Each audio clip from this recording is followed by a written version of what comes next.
जय हिंद दोस्तों।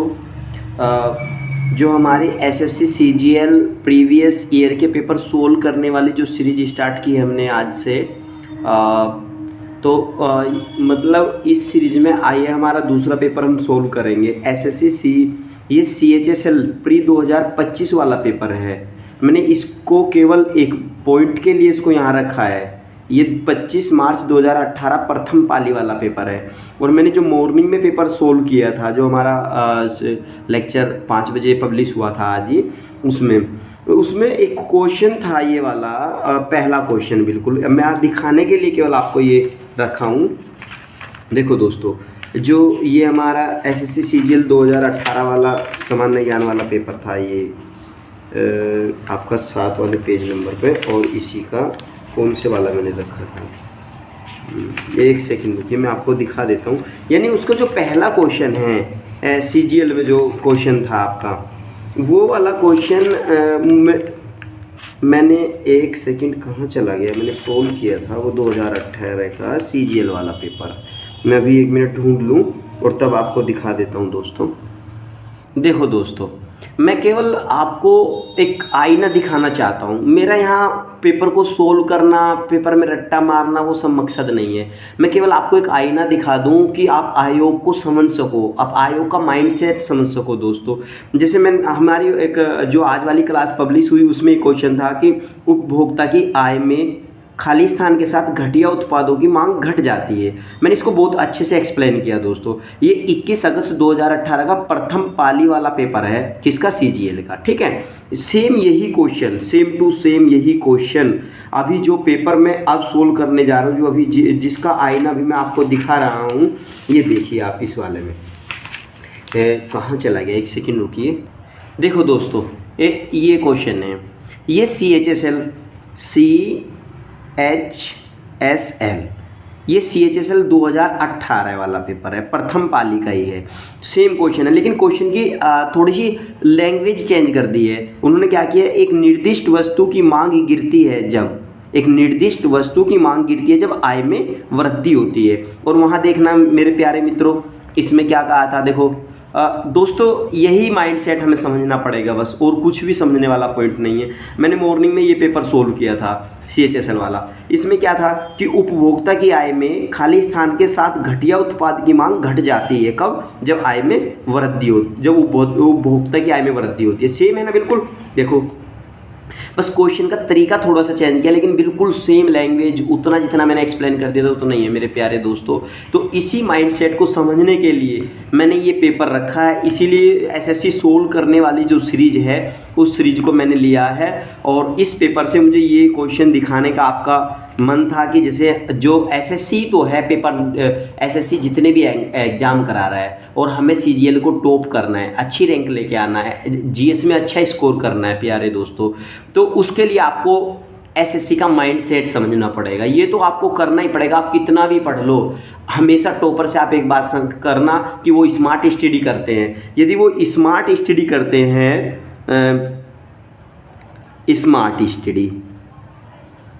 Smart study का मतलब ये है, वो गधे की तरह मेहनत नहीं करते। वो केवल यही यूपीएससी हो या एसएससी हो या यूपी-SSSC हो, कोई भी कॉम्पिटिटिव एग्जाम हो, उसका माइंडसेट जब तक आप नहीं समझोगे तब तक दोस्तों वहाँ आप टॉप रैंक नहीं लेकर आ सकते। बिलीव मी, आप किसी भी टॉपर का इंटरव्यू सुन लेना, कहीं ना कहीं आप देखोगे वो उसका पहले माइंड सेट समझेंगे और तब जाके वो आपका। देखो बहुत बार ऐसा होता है कि जैसे यूपीएससी का एग्ज़ाम है, यूपीएससी के पेपर में मैंने देखा है कि यूपीएससी का पेपर जो टीचर लोग हैं मुखर्जी नगर के भी, वो लोग भी एक्सप्लेन नहीं कर पाते। बहुत क्वेश्चन ऐसे होते हैं कि वो उनमें विचलित हो जाते हैं। लेकिन यदि हम प्रीवियस ईयर के पेपर देख लें, जो बच्चा प्रीवियस ईयर के पेपर देख कर जाता है वो हर बार प्रीलिम्स क्लियर करता है, जो एक बार माइंड गेम समझ जाए यूपीएससी का। इसलिए आप एसएससी का भी यही मैं बोलता हूँ कि आप प्रीवियस ईयर के 6 वर्ष पहले उठा लो या 5 वर्ष पहले उठा लो, और 1 महीना पहले यदि आप उनको प्रैक्टिस कर, बार बार प्रैक्टिस वो समझते जाओ, रिवाइज करते जाओ, 100% सिलेक्शन होगा दोस्तों। 100% मैं कह सकता हूँ, विद गारंटी के साथ कह सकता हूँ। गधे वाली मेहनत करने का ज़माना नहीं रहा है।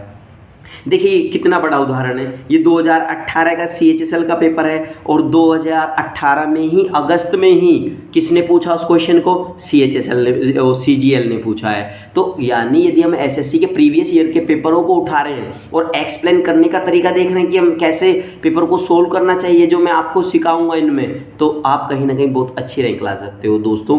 और मेरे स्टूडेंट लेकर भी आए हैं, मेरे स्टूडेंट सेलेक्टेड हैं यूपी पुलिस में और आर्मी में और आपका इसमें क्या नाम SSC GD में। तो बेटर है कि आप दोस्तों, मैं जो पेपर सोल्व करता चल रहा हूँ आप उस मेरे साथ कंटिन्यू चलिए। मैं बहुत अच्छा एक्सप्लेन करूँगा, बहुत विस्तृत एक्सप्लेन करूँगा, लेकिन उसमें आपको मुझे सपोर्ट करना पड़ेगा ताकि मेरी वीडियो को आप ज़्यादा से ज़्यादा शेयर करें, केवल इसलिए कि मेरी वीडियो पर ज़्यादा व्यूज आएँ और मुझे मोटिवेशन मिले। बस आप भले ही सब्सक्राइब ना करो मेरा चैनल, लेकिन आप मेरी वीडियो को ज़्यादा से ज़्यादा शेयर करें ताकि व्यूज आए, लोगों तक मैं पहुंच हो सके, मुझे मोटिवेशन मिले। दोस्तों पैसा कमाना मेरा उद्देश्य नहीं, बिल्कुल फ्री अपने यूट्यूब पर कोर्स लेकर आऊँगा, बस आप मुझे साथ, आपके सपोर्ट की मुझे नीड है दोस्तों। तो देखो जैसे ये क्वेश्चन था मैंने पहले सोल्व कर ही दिया, इसका आंसर है आय में वृद्धि होती है, और यही मॉर्निंग में बहुत अच्छे से एक्सप्लेन किया था CGL वाले पेपर को, जो आज 5 बजे पब्लिश हुई थी हमारी वीडियो। अच्छा, निम्नलिखित में से कौन सा एक परमाणु ऊर्जा केंद्र नहीं है, निम्नलिखित परमाणु ऊर्जा केंद्र नहीं है। नरोरा उत्तर प्रदेश में है, काकरापारा कोटा राजस्थान में आपने सुना भी होगा, काकरापारा कहाँ, ये आपको देख लेना चाहिए, चमेरा। तो इन्होंने क्या कहा कि एक परमाणु ऊर्जा केंद्र नहीं है, तो नरोरा परमाणु ऊर्जा केंद्र है, कोटा परमाणु ऊर्जा केंद्र है और काकरापारा ऊर्जा परमाणु केंद्र है, लेकिन जो चमेरा है वो परमाणु ऊर्जा केंद्र नहीं है। तो हमें इसको थोड़ा सा एक्सप्लेन करके देखना चाहिए कि चमेरा है तो क्या है, ठीक है। बाकी मैं तो देखो ये CHSL का पेपर है और मैं 1-2 दिन के बाद विस्तृत लेकर आऊँगा, क्योंकि अभी मुझे शॉर्ट वीडियो में सोच रहा हूँ कि शॉर्ट डालूँ, कम समय लगे पेपर सोल्व करने में, और जैसे मुझे सपोर्ट ज़्यादा मिलेगा, ज़्यादा व्यूज आने शुरू हो जाएंगे मेरी वीडियो पर, फिर मैं दोस्तों बहुत विस्तृत एक्सप्लेन करूँगा, भले ही मुझे 1 घंटा लग जाए, ठीक है। लेकिन मैं 100% कहता हूँ कि मेरी इन सॉल्यूशन में से क्वेश्चन मिलेंगे। आप देख लेना CGL का पेपर देखे, दिसंबर में पेपर है, ज़्यादा दिन नहीं है, लेकिन उतने कम समय में मैं स्मार्ट स्टडी से आपको काफ़ी कुछ दिला सकता हूँ, आपको एक अच्छा रास्ता दिला सकता हूँ, एक अच्छा मेंटोर आपकी लाइफ में बन सकता हूँ। तो ठीक है दोस्तों, प्लीज़ नेक्स्ट क्वेश्चन है, कुलीन परंपरा निम्नलिखित में से किस राजवंश से संबंधित है। कुलीन परंपरा किस राजवंश से संबंधित है। जो कुलीन परंपरा है वो सेन राजवंश से संबंधित है। जो गुज्जर, ये प्रतिहार है, ये गुज्जर वंश है, और ये एक पाल था और एक राष्ट्रकूट है, ये प्राचीन राजवंश हैं, ठीक है ना। तो इनके लिए विस्तृत जानकारी के लिए तो आपको शायद वही आपको बुक देखना पड़ेगा, NCERT वगैरह पढ़ लो, वहाँ से भी काम हो जाएगा। लेकिन कुलीन परंपरा जो है वो सेन राजवंश से बिलोंग्स करती है। अच्छा, नेक्स्ट क्वेश्चन क्या कहता है आपका। नेक्स्ट क्वेश्चन है, अलाउद्दीन खिलजी का पहला सैन्य अभियान निम्नलिखित में से किसके खिलाफ था। जो अलाउद्दीन खिलजी हैं, खिलजी वंश के दूसरे शासक हैं, इन्होंने अपने चाचा को मारकर गद्दी को हत्याया था, क्योंकि इनके चाचा थोड़े से नॉर्मल स्वभाव के थे, इनकी और उनकी कूटनीति आपस में नहीं मिलती थी, मैचिंग नहीं होती थी। ये कट्टर स्वभाव के थे, वो थोड़ा नॉर्मल फ्लेक्सिबल थे, ठीक है। तो इसलिए अलाउद्दीन खिलजी वंश के दूसरे संस्थापक। और खिलजी वंश से रिलेटेड एक क्वेश्चन अभी पैट में आया था कि मुगल दिल्ली सल्तनत पर सबसे कम समय तक शासन करने वाला वंश खिलजी वंश है। इसके लिए मैंने पैट वाले जो सीरीज सोल्व की है 2000, ये आपका 22 का भी पैट हुआ 16 सितंबर को, इवनिंग वाली शिफ्ट का जो मैंने पेपर सोल्व किया, उसमें ये क्वेश्चन है कि अलाउद्दीन जो खिलजी राजवंश है, खिलजी राजवंश ने सबसे कम समय तक यानी 30 वर्षों तक शासन किया। ये कहीं भी पूछा जा सकता है, इसलिए वहाँ आप एक बार जाकर उसको देख लेना। इसकी मैंने एक ट्रिक भी बताई थी कि जो इनके शासन का असेंडिंग ऑर्डर है, तुगलक सखी, क्या लिखेंगे, तुगलक सखी, ऐसे देखो। तुगलक काल जो सबसे ज़्यादा वर्षों तक शासन करने वाला है दिल्ली सल्तनत पर। फिर आ जाता है गुलाम, गैसे गुलाम वंश, गुलाम वंश दूसरा है जो दूसरे नंबर पर सबसे ज़्यादा करता है। फिर ये लोधी वंश तीसरे नंबर पर है, और आपका जो ये कै इसमें साइलेंट है, सै से सैयद वंश और ख़ै से खिलजी वंश। खिलजी वंश ने सबसे कम वर्षों तक शासन किया है और सेकंड लास्ट पर आपका ये सैयद वंश है जिसने 35 या 35 वर्षों तक लगभग शासन किया है दिल्ली सल्तनत पर दोस्तों। तो तुगलक सखी भी आप याद कर सकते हो माइंड में। यहाँ से आपका इनका जो असेंडिंग ऑर्डर है शासन करने का, असेंडिंग ऑर्डर, इससे आप समझ सकते हो। और जो दिल्ली सल्तनत पर राज करने का इनका मतलब वो वाला ऑर्डर है कि पहले कौन आया फिर कौन आया, उससे आप बोल सकते हो गुड़ खा तसले में। गै से गुलाम वंश, फिर ख़ै से खिलजी वंश, दूसरे नंबर पर खिलजी वंश आया था सल्तनत काल में, लेकिन सबसे कम वर्षों तक शासन किया इसने। गुड़ खा तसले में, तै से तुगलक और सै से सैयद और लै से लोधी वंश। लास्ट में लोधी वंश रहा। इब्राहिम लोधी को पानीपत के प्रथम युद्ध में बाबर ने हराया और मुगल काल की स्थापना कर दी। ऐसे आप याद कर सकते हो। 1526 ईस्वी में प्रथम पानीपत का जो युद्ध होता है, ठीक है। लेकिन हम क्वेश्चन पर चलते हैं ज़्यादा विस्तृत ना करते हुए। अलाउद्दीन खिलजी का पहला सैन्य अभियान निम्नलिखित में से किसके खिलाफ था? पहला जो सैन्य अभियान था वो था रणथंबोर के खिलाफ, ठीक है दोस्तों। बाकी गुजरात अभियान कब हुआ, देवगिरी अभियान कब किया और चित्तौड़ अभियान कब किया?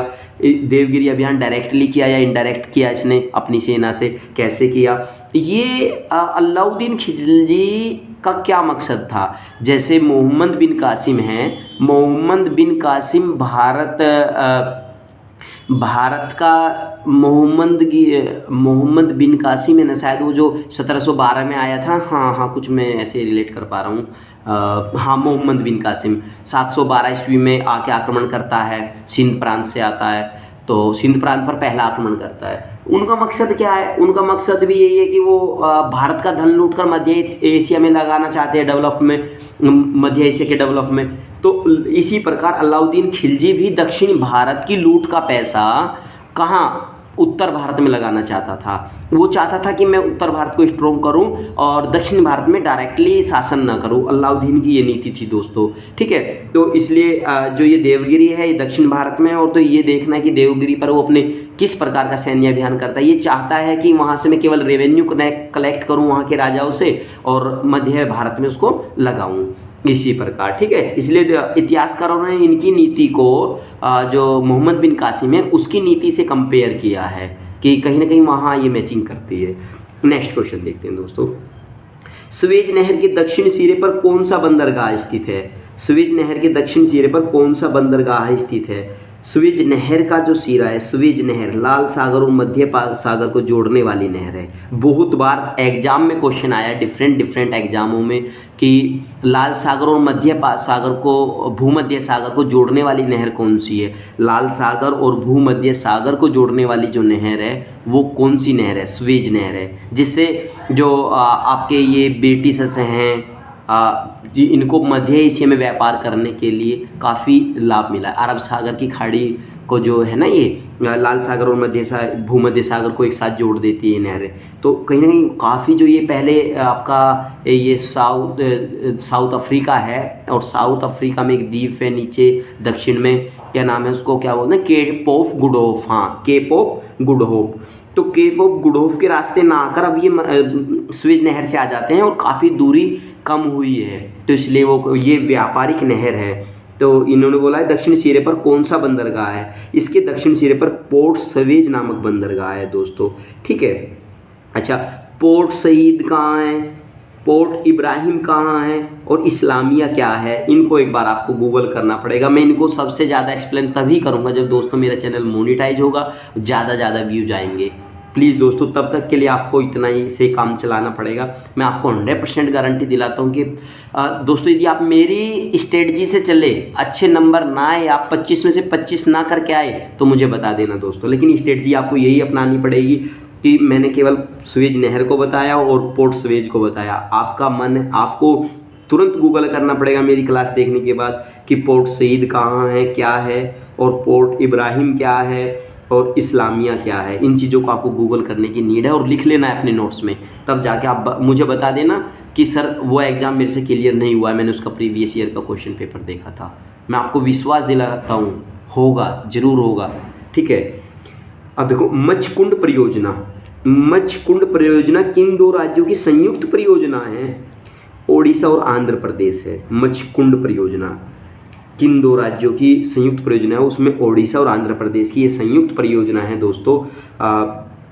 इस परियोजना से रिलेटेड एक बात मैं आपको क्या बताऊं, जैसे आपका जो कावेरी जल विवाद है ना, इसको आप एक बार देख कर चले जाना। इस क्वेश्चन का मकसद है कि इस क्वेश्चन से रिलेट करें हम कावेरी जल विवाद को और उसकी परियोजनाएं देखें, तब जाके आप वहाँ क्वेश्चन आ सकता है। अच्छा, योग दर्शन के प्रतिपादक कौन है? योग दर्शन के प्रतिपादक, योग दर्शन के जो प्रतिपादक हैं वो इसमें ऑप्शन में दिया कपिल, पतंजलि, गौतम, जैमिनी।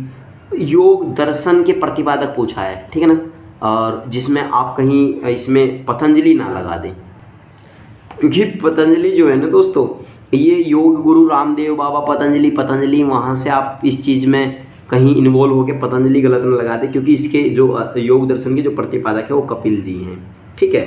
अच्छा, नेक्स्ट क्वेश्चन देखेंगे।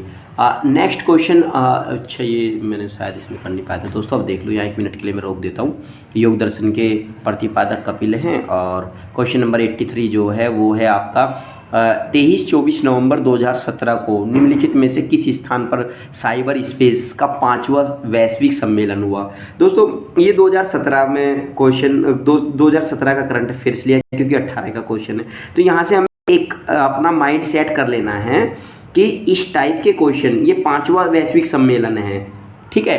तो अब 2022 का हम पेपर देने जा रहे हैं, तो ये देखो कि 2022 में इस टाइप के क्या क्या सम्मेलन हुए हैं, साइबर स्पेस से रिलेटेड जो है, स्पेस टेक्नोलॉजी में हमने क्या क्या कर लिया है। अभी जैसे हमारा मंगलयान चर्चा में रहा था, उससे कनेक्शन टूट गया, तो ऐसे क्वेश्चन से उन क्वेश्चनों पर फोकस करना चाहिए हमको। हमें लगता है करंट अफेयर्स है, कहाँ से आता है करंट अफेयर्स? जब एसएससी ने साइबर स्पेस पूछ दिया तो हमें क्या देखना चाहिए कि अभी मंगलयान का कनेक्शन टूटा है हमारा, मंगलयान को हमने अलविदा बोल दिया है, काफ़ी वर्षों तक उन्होंने हमारा साथ दिया, जो कि मैंने एक वीडियो अपने चैनल पर काफ़ी कम समय में, आपका ज़्यादा टाइम वेस्ट ना करते हुए बनाई है, आप उसको देख सकते हैं। वहाँ काफ़ी कम समय में मंगलयान आपका कवर हो जाएगा। मंगलयान 1 और 2 को भी मैंने उसके लिए बहुत कुछ समझाया है उसमें। तो दोस्तों वहाँ से ये क्वेश्चन आने की संभावना है। मैं नहीं चाहता कि आप लोगों का टाइम बर्बाद हो, मैं चाहता हूँ कि आपको एक अच्छी दिशा दिखाई जाए, मैं एक मेंटोर का काम करूँ आपकी लाइफ में, काफ़ी अच्छा मेंटोर बन सकूँ, ठीक है दोस्तों। तो ये 5वां सम्मेलन कब हुआ? 2017 में। तो अब 2022 चल रहा है, ये देख लेना कि सबसे पहले तो इसका कौन सा सम्मेलन हो रहा है और कहाँ हुआ है, ठीक। हमारा मैटर नहीं करता 2017 वाला आंसर हम याद रखें, लेकिन इतना मैटर जरूर करता है कि अभी रिसेंटली जो सम्मेलन हुआ है वो, और उससे पहला सम्मेलन कहाँ हुआ था और आगामी सम्मेलन कहाँ होगा। इतना गूगल करना पड़ेगा टॉपर्स बनने के लिए, पेपर क्लियर करना पड़ेगा दोस्तों। ये CGL है, एक शिफ्ट में पेपर नहीं होता है, और ना ही ये पेपर एक ही स्टेप में होता है, इसमें कई लेवल होते हैं, 3-4 लेवल में ये पेपर क्लियर होता है। तो उसके लिए हमें एक ब्रॉड नॉलेज की ज़रूरत पड़ती है, उसमें यदि आप पहले संकुचित हो जाओगे नहीं कर पाओगे। तो दोस्तों ज़्यादा ना पढ़ के हम कम पढ़ते हुए इन सब चीज़ों को, स्पेस टेक्नोलॉजी पे हमें ध्यान देना चाहिए, साइबर स्पेस को बारे में थोड़ी जानकारी ले लेनी चाहिए। जबकि इसका आंसर की यदि बात करूँ तो दोस्तों इसका आंसर है कि नई दिल्ली में आयोजित किया गया था ये, ठीक है। अच्छा, नवंबर 2017 में मोनाको में एक पुरस्कार समारोह में 2017 के लिए IAF पुरुष एथलीट ऑफ द ईयर पुरस्कार से किसे सम्मानित किया गया? तो दोस्तों जो ये वाला है, ये क्वेश्चन नवंबर 2017 की जीके पूछता है। पेपर कब होता है? ये 2018 के कहाँ? आपके अगस्त में। तो एक वर्ष पहले जीके है ना, और ये भी, ये जो पिछला क्वेश्चन है इसमें भी आपका नवंबर 2017 का था, तो इससे आप आइडिया लगा सकते हो। अब 2022 में पेपर दोगे तो 2021 का आप नवंबर देखोगे ना, इतना आइडिया तो आपको लगाना पड़ेगा ना। एसएससी एक आयोग है जो अपने जितने भी वो पेपर लेगा, कहीं अलग से तो पेपर सेट करने वालों को बुलाएगा नहीं वो। भाई एसएससी का पेपर, आपको एसएससी के प्रीवियस ईयर पेपरों को सोल्व करना चाहिए ताकि आपको हेल्प हो सके, ठीक है। अच्छा, इस क्वेश्चन को सोल्व करना हमारे लिए केवल यही देखना है कि इस टाइप के जो पुरस्कार है, पुरस्कारों को ध्यान से पढ़ना है। इसका आंसर तो मुमताज़ ऐसा बरसिम है, लेकिन ये क्वेश्चन मैटर नहीं करता। 2021 का इस टाइप के जो पुरस्कार है उनको देखना है, मैटर करता है। महिला एथलीट, पुरुष एथलीट, अभी उसके बाद हमारे टोक्यो में ओलंपिक हुए थे। अर्जुन चोपड़ा, जो आपका ये नीरज चोपड़ा है, काफ़ी अच्छा परफॉर्म कर रहा है तब से अब तक भी, अपने रिकॉर्ड कई बार तोड़ चुका है। तो नीरज चोपड़ा को हमें पढ़ लेना चाहिए, ठीक है। अभी रिसेंटली हमारे ये कॉमनवेल्थ गेम हुए हैं, ये जो कहाँ चल रहे थे अभी, अरे इसमें चानू मंडल, ये चानू है, क्या नाम है इसका, चानू थी रेसलर जो कई गोल्ड मेडल जीते हैं जिन्होंने, इनको अच्छे से देख लेना चाहिए हमको, यहाँ से क्वेश्चन पूछ सकता है। तो हमारा क्वेश्चन ये होना चाहिए कि इस क्वेश्चन से हम सीख लें कि वे क्वेश्चन अच्छे ध्यान से देखें, उनको ध्यान से पढ़ें। ये क्वेश्चन में नहीं आएगा, कभी भी आ गया ये तो नहीं आएगा, लेकिन इससे हम आइडिया लगा सकते हैं कि पुरुष एथलीट पूछता है, रेसलर के बारे में बात करता है, तो जो अभी हमारे रिसेंटली गेम हुए उनके रेसलरों को आप एक छोटी सूची बना के वहाँ से कवर कर लेना दोस्तों, वहाँ कवर हो जाएगा, ठीक है। अच्छा, नेक्स्ट क्वेश्चन है कि अब पाकिस्तान का राष्ट्रीय खेल क्या है। देखो इससे मैं बता सकता हूँ, जिन देशों के साथ हमारे संबंध हैं उनका राष्ट्रीय खेल याद करना बहुत ज़्यादा ज़रूरी हो गया आज के समय में, क्योंकि अभी जो पैट एग्ज़ाम हुआ, पैट UPSSC का जो पैट हुआ दोस्तों, और 16 तारीख का सेकंड शिफ्ट का जो पेपर था, 16 अक्टूबर 2022 की मैं बात कर रहा हूँ, और इवनिंग वाली शिफ्ट में जो पेपर हुआ था उसमें अमेरिका का राष्ट्रीय खेल पूछा था। यहाँ किसका, पाकिस्तान का राष्ट्रीय खेल पूछा है, जो कि क्या है, हॉकी है। तो अमेरिका का जो राष्ट्रीय खेल है वो बेसबॉल है, अभी पूछा गया है, मैं क्वेश्चन को एकदम से ट्रैप कर गया था दोस्तों। ये चीज़ आपको ध्यान रखना पड़ेगा कि क्योंकि UPSC में खेल का पोर्शन नहीं है, सिलेबस में खेल को नहीं इन्वॉल्व किया गया है, बट खेल आपको पढ़ना पड़ेगा, वनडे एग्जामों में पूछा जाता है। तो जिन देशों के साथ हमारी कनेक्शन है, उनकी राजधानी, उनकी मुद्राएं और उनके राष्ट्रीय खेल, हमारे संबंध कैसे हैं, किन किन नेस्कॉम कंपनी जैसे कैसे हमारे संबंध हैं, इस प्रकार से आपको देखना पड़ेगा। सीमेंट में जिप्सम मिलाने का उद्देश्य क्या है, सीमेंट में जिप्सम क्यों मिलाया जाता है, ये एक बेसिक क्वेश्चन है, ये आपको यहीं से कवर करना पड़ेगा। इसकी सेटिंग की दर को धीमा करने के लिए जिप्सम इसलिए मिलाया जाता है। यदि देखो आपने देखा होगा कोई पुरानी दीवार है, मिस्त्री लोग, अभी मेरे घर में काम चला हुआ था तब मैंने देखा जैसे किसी पुरानी दीवार पे उन्हें प्लास्टर करना है, तो वो पता क्या करेंगे, पहले खाली सीमेंट का घोल डाल देंगे उसके ऊपर और फिर तब जाके प्लास्टर स्टार्ट करेंगे। क्यों, क्योंकि वो पकड़ है ना वो मजबूत हो जाती है। लेकिन यहाँ क्या बोल रहे हैं कि सीमेंट में जिप्सम क्यों मिला रहे हैं, क्योंकि उसकी जो दर है ना एकदम ज़्यादा हैवी ना हो, ताकि हम कोई काम करें तो तेज़ी से ना कर पाएँ, तो दर को कम करने के लिए जिप्सम मिलाया जाता है, ठीक है ना, धीमा करने के लिए। अच्छा, निम्नलिखित में से किसकी भेदन शक्ति सर्वाधिक है, भेदन शक्ति की बात करता है, किन में से, निम्नलिखित में अल्फा विकिरण है और बीटा विकिरण है और आपकी गामा विकिरण है, सभी में एक समान भेदन प्रवेश शक्ति होती है, ये बोल रहा है, लेकिन नहीं, इसका आंसर है आपकी गामा विकिरण जो है, गामा विकिरण की जो भेदन शक्ति है वो सबसे ज़्यादा होती है। फिर सेकंड पर कौन है और फर्स्ट पर कौन है वो आपको देखना पड़ेगा। दोस्तों मैं तो केवल समय को ध्यान में रखते हुए ज़्यादा एक्सप्लेन इसलिए नहीं कर पा रहा हूँ क्योंकि फिर मेरी वीडियो पर व्यूज़ नहीं आते हैं। यदि आप मुझे सपोर्ट करें, वीडियो को ज़्यादा से ज़्यादा शेयर करें और आप वीडियो में इंटरेस्ट लेने लग जाएं, तो फिर मैं आप बहुत ज़्यादा एक्सप्लेन करूँगा, फिर आपको अलग एक्स्ट्रा मेहनत भी नहीं करनी पड़ेगी, मैं ही आपके लिए ज़्यादा मेहनत कर दूँगा, पर उसके लिए आप मुझे थोड़ा सपोर्ट करें। नेक्स्ट क्वेश्चन देखो, ये क्वेश्चन क्या कहता है, क्वेश्चन नंबर 88 की बात कर लेते हैं। 88 जो क्वेश्चन है ये कहता है कि सरकार के निम्नलिखित में से कौन से अंग उन छोटे समूह को संदर्भित करते हैं जो कानून लागू करने और सरकार चलाने के लिए जिम्मेदार है। क्वेश्चन क्या है कि सरकार के निम्नलिखित में से कौन से अंग उन छोटे समूह को संदर्भित करते हैं जो कानून लागू करने और सरकार चलाने के लिए जिम्मेदार है। इसमें आपको एक बात ध्यान करना पड़ेगा, पहला ऑप्शन है न्यायपालिका, दूसरा ऑप्शन है कार्यकारी अधिकारी और तीसरा ऑप्शन है विधायिका। तो इसका आंसर केवल और केवल द्वितीय ऑप्शन है, क्या कि जो कार्यकारी अधिकारी हैं, ये देखो यहाँ मैं आपको थोड़ा सा जूम करके दिखा देता हूँ, ये वाला आपको थोड़ा सा देखना पड़ेगा, ये कार्यकारी अधिकारी। कार्यकारी अधिकारी कानून लागू करने का कार्य है और सरकार चलाने के जिम्मेदार यही लोग होते हैं जो आपके पर्दे के पीछे रह के वर्क करते हैं। नेता लोग आपको दिखाई देते हैं, आपको पता है ना कि प्रधानमंत्री मोदी जी हैं, उनके एक सलाहकार हैं जो IAS ऑफिसर होंगे, ठीक है, एक बड़े अधिकारी होंगे, वरिष्ठ अधिकारी होंगे जो काफ़ी कुछ पढ़ के गए होंगे, अब भी पढ़ते होंगे, नॉलेज हो चुकी होगी, वो इनके पीछे पर्दे के पीछे रह के वर्क करते हैं ना, और नाम इन लोगों का हो जाता है। तुमने सुना है कि नेता अनपढ़ होते हैं ज़्यादातर, तो और ये फिर भी अपना नाम कमाते हैं, तो इसलिए कहीं ना कहीं दोस्तों इस बात को आपको देखना है। तो इसका आंसर हुआ केवल द्वितीय। निम्नलिखित में से किस देश में फांसीवाद की उत्पत्ति हुई? फांसीवाद, एक है नाजीवाद, एक है फांसीवाद। इसका मुझे एक ट्रिक मेरे टीचर ने बताई थी, मैं हमेशा उनको नमन करता हूँ। उन सर ने क्या बताया था कि मूसा फंसा इटली में, मूसा फंसा इटली में। मूसा से तो हो गया मुसोलिनी और फंसे तो हो गया फांसीवाद, और इटली का मतलब हो कि इटली में चला था ये। इटली में क्या? मूसा फंसा इटली में, मूसा फंसा इटली में, इटली में। दोस्तों ये मुसोलिनी फांसीवाद को लेकर आया, मुसोलिनी का संबंध है फांसीवाद से। भाई यहाँ पूछा फांसीवाद की उत्पत्ति कहाँ हुई, दे दिया इटली। लेकिन किसी एग्जाम में ये भी तो पूछ लेता कि फांसीवाद से संबंध किसका है, ये भी तो पूछ सकता है ना। तो मैंने बता ही दिया कि मूसा फंसा इटली में। फांसीवाद किससे रिलेटेड? मुसोलिनी से, मुसोलिनी, और कहाँ है? इटली में।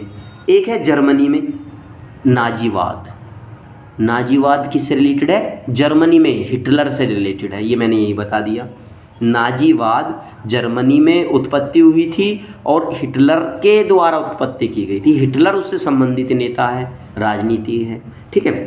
अच्छा, वास डिफरेंस के मार्ग के साथ कौन सी ग्रंथि शुक्राणुओं में, ये मैं भी क्या कर देता हूँ, ध्यान नहीं रख पाता, इसको आप 1 मिनट के लिए देख लो। क्योंकि मूसा फंसा इटली में और जर्मनी में नाजीवाद है हिटलर के द्वारा, और इटली में फांसीवाद है मुसोलिनी के द्वारा। ये क्वेश्चन पूछ लेता है, मेरे सर ने बताए थे मुझे, इसलिए मुझे याद है। देखो, वास डिफरेंस के मार्ग के साथ कौन सी ग्रंथियाँ शुक्राणुओं में अपने स्राव को जोड़ती है? प्रोस्टेट, वीर्य पुटिका और अंडकोश की थैली। दोस्तों इसमें आपका जो प्रोटोस्टेट ग्रंथि है और वीर्य पुटिका जो ग्रंथि है, ये दोनों ग्रंथियाँ शुक्राणुओं को अपने स्राव के साथ जोड़ती है। किसके मार्ग में? वास डिफरेंस के मार्ग में, ठीक है। इसके लिए आप देखो एसएससी में जीव विज्ञान का थोड़ा महत्व ज़्यादा है, तो जीव विज्ञान के लिए आप कुछ भी ना करें, NCERT 10th क्लास पढ़ना है, ठीक है। यदि वहाँ आपके पास उतना पढ़ने का टाइम नहीं है तो मेरी क्लास कंटिन्यू ये वाली देखना, प्रीवियस ईयर के पेपर देखना है, अपने आप से भी मेरे तरीके से भी उतना एक्सप्लेन करना है जितना मैं बोलूँगा। वीर्य पुटिका ग्रंथि, अंडकोश की थैली कहाँ होती है, कैसे होती है, ये आपको जरूर देखना पड़ेगा। प्रोटोस्टेट ग्रंथि का क्या क्या कार्य है वो देखना पड़ेगा। एक्सप्लेन तो जरूर करना पड़ेगा चीज़ों को, सर्च तो करना पड़ेगा। कभी कभी जो हम बड़ा फ़ोन रखते हैं ना, कभी कभी हमें इस पर पढ़ाई भी कर लेनी चाहिए। ये पढ़ने के लिए भी होता है दोस्तों, ये खाली चैटिंग के लिए नहीं होता, कभी कभी पढ़ लेना चाहिए। गूगल का ऑप्शन जो इसमें दिया रहता है ना ऊपर ही, वो कहीं ना कहीं सर्च करने के लिए होता है। क्या? अपना प्रीवियस ईयर के क्वेश्चन को सर्च करने के लिए, ठीक है दोस्तों। आगे बढ़ते हैं, अगला क्वेश्चन। जाइलम के निम्नलिखित घटकों में से कौन सी ट्यूबलर संरचना है? कौन सी ट्यूबलर संरचना है? ये है आपका, इसमें हो जाएगा ट्रेचिड और वेल्स जाइलम तंतु। तो इसका आपका ये ट्रेचिड और वेल्स, ये दोनों जाइलम घटकों वाली ट्यूबलर हैं, ठीक है। जाइलम घटकों की जो है ना वो ट्यूबलर है, ये कौन? ट्रेचिड और वेल्स। अगला क्वेश्चन, भारत सरकार मार्च 2018 तक अटल पेंशन योजना के तहत कम से कम 1 करोड़ ग्राहक लाने की उम्मीद कर रही है। APY के लिए आयु सीमा क्या है? खूब चर्चा में रहा उस टाइम, 18 से 40 वर्ष, ठीक है दोस्तों। तो ये मार्च 2018 में पूछा गया। इससे आइडिया लगाओ कि 22 का पेपर हम देने जा रहे हैं, तो मार्च 2022 का हमें करंट अफेयर्स पढ़ लेना चाहिए। यानी पिछले पेपर 22 दिसंबर 22 में होगा, और पेपर अब हमें कब पढ़ना है? हमें पढ़ लेना चाहिए कि अगस्त से लगा के, अगस्त 2021 से और अगस्त 2022 तक के करंट अफेयर्स, अक्टूबर 2022 तक आपको पढ़ना चाहिए, ठीक है ना, क्योंकि 1 महीना पहले तो पेपर सेट हो जाता है। तो इसका आंसर 18 से 40 है। अगला क्वेश्चन, अगला क्वेश्चन क्या कहता है कि वैज्ञानिकों द्वारा सफलतापूर्वक विकसित दुनिया के सबसे छोटे एक्सरे लेजर का आवर्तकाल क्या है? आवर्तकाल क्या है? इसका आंसर है दोस्तों 15 पिकोसेकंड। ये वाला जो दिखा, थोड़ा सा आप देख रहे हैं ना, थोड़ा प्रॉब्लम हो रहा है मुझे दिखाने में, और ये थोड़ा टेक्नोलॉजी हमारे पास नहीं है ना दोस्तों इतनी हाई लेवल की, इसलिए आप थोड़ा कोऑपरेट करें। ये वाला आंसर है इसका 15 पिकोसेकंड, ठीक है। तो इसको पेपर को सोल्व करने का मेरा मकसद यही था प्लीज़ दोस्तों कि आपको थोड़ा दिशा दिखा सकूँ, इसलिए मैंने इसको रखा। प्रकाश एक खाली स्थान तरंग है, प्रकाश एक अनुप्रस्थ तरंग है, प्रकाश सीधी रेखा में गमन करता है, ठीक है। प्रकाश को चलने के लिए किसी माध्यम की जरूरत नहीं होती, प्रकाश सीधी रेखा में गमन करता है, ठीक है। ये आपको ध्यान रख लेना है, ये अनुप्रस्थ तरंग है, ठीक है। अच्छा, अगला क्वेश्चन दोस्तों, अगला क्वेश्चन में मैं आपको और क्या एडवाइस दे सकता हूँ, नहीं, अब अगला हम इसमें ये क्वेश्चन है, स्थलीय जीवन रूपों को जीवन प्रक्रियाओं के लिए खाली स्थान पानी की आवश्यकता होती है, ताजे पानी की आवश्यकता होती है दोस्तों, ठीक है। बाकी ये तो आप ये क्वेश्चन और जो मैंने अभी बायोलॉजी से आपका कवर हो जाएगा, ठीक है। बाकी इस वीडियो में इतना ही रखते हैं, आगे मिलते हैं अगली वीडियो में। ये हमारा CHSL वाला पेपर था, यानी SSC को समझने के लिए मैंने इसको लिया, केवल इस क्वेश्चन की वजह से मैंने इस पेपर को रखा है। ये वाला मैंने बताया कि CGL का यहाँ रिपीट हो रहा है, 2018 का 2018 में रिपीट हो गया दोस्तों।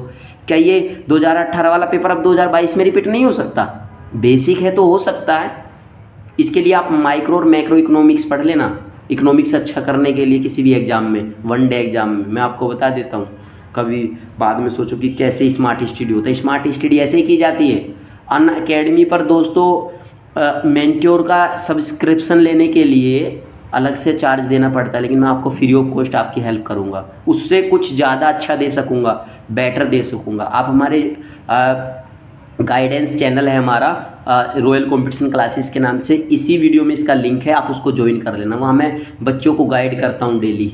जो बच्चे सीरियस बच्चे हैं वो इसको ज्वाइन करो, और वहाँ मैं आपको अच्छे से गाइड करूँगा फ्री ऑफ कॉस्ट, ठीक है दोस्तों। Okay, thank you. तब तक आप मेरी वीडियो को शेयर करते रहे, ज़्यादा से ज़्यादा शेयर करें, ताकि मुझे मोटिवेशन मिले, मैं और मेहनत से वीडियो बनाऊँ दोस्तों। आप ये वीडियो भी जहाँ तक उम्मीद है इवनिंग में 5 बजे कल पब्लिश होगी, मतलब कल का मतलब है मेरा 19 तारीख में, ठीक है दोस्तों। Okay, bye.